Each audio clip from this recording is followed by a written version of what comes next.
Já fazia 8 dias que o meu avião estava quebrado. E foi justamente na hora que eu estava bebendo a última gota da minha água que eu escutei a história do vendedor de pílulas. Daí eu falei: "Ah, são muito bonitas as histórias das suas lembranças.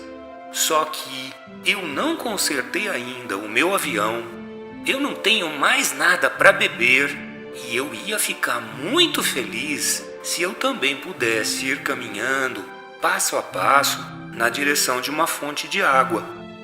Daí, a minha amiga a raposa me falou que... "Meu amigo, esquece um pouquinho a raposa, Ué, por quê?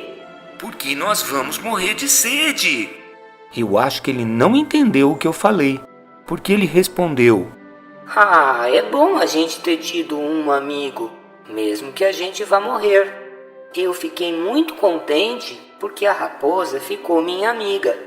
"Eu acho que ele nem imagina o perigo." Eu pensei comigo mesmo. Ele não sente fome, ele nem sente sede. Mas daí, parece que ele respondeu aquilo que eu estava pensando. Eu sinto sede também. Vamos procurar um poço. Eu acho que eu fiz um gesto meio desanimado, porque é absurdo procurar um poço no meio do nada, na imensidão do deserto. Mesmo assim, a gente começou a caminhar. Nós já tínhamos andado muitas horas em silêncio quando anoiteceu e as estrelas começaram a brilhar. E olhar para elas parecia meio que um sonho, porque eu estava com muita sede e estava delirando de febre. E no meio disso tudo, aquelas histórias do príncipezinho ficavam dançando na minha memória. "Você não tem sede também?" eu perguntei para ele. Mas ele nem respondeu a minha pergunta. Ele só falou: A água pode ser uma coisa boa pro coração. Eu acho que eu não entendi o que ele respondeu, daí eu fiquei quieto. Eu sabia que não adiantava ficar fazendo perguntas para ele.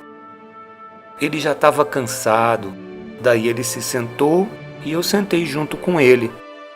E depois de um silêncio, ele falou: As estrelas são bonitas por causa de uma flor que ninguém vê. Daí eu respondi: "É mesmo." E eu fiquei olhando a areia que ficava se mexendo com o vento no meio da noite. E ele continuou falando: O deserto é bonito. Isso era verdade. Eu sempre amei o deserto. A gente se senta numa duna de areia, não precisa olhar para nada, não escuta nada. E, no entanto, naquele silêncio tem alguma coisa que irradia. O que deixa o deserto tão bonito Falou o príncipezinho. é que ele esconde um poço em algum lugar. De repente eu fiquei surpreso comigo mesmo, porque eu compreendi esse mistério que irradiava do meio da areia. Eu lembrei que quando eu era pequeno, eu morava em uma casa muito antiga e as lendas falavam que ali tinha sido enterrado um tesouro.